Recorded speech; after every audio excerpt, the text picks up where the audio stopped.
না বা আমি দাঁড়িয়ে মিয়া বিয়ে হবো না। বাজান আসতে কি কইস? আচ্ছা বিয়াই, তাহলে আমরা কথাবার্তা এখন আগে। হ্যাঁ কাকা ঠিকই কইছে, শুভ কামে দেরি করতে নাই। তাহলে তামিম মিয়া কথাবার্তা শুরু করেন। হ্যাঁ বিআই সাহেব, আপনার কাছে যদি কোনো দেনা পানা থাকে তাহলে কোন।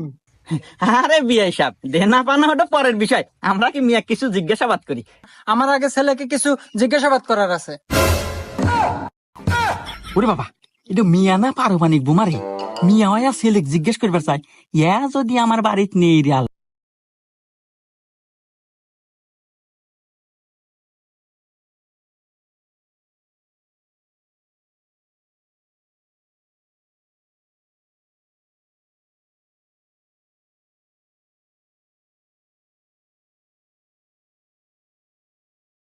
বুদ্ধি নাই, ডিজিটাল মিয়া, ছেলেদের সাথে সবসময় ওটা বসা। সিগারেট তো সাধারণ বিষয়, আপনাদের সামনে গাঁজা দেয় না।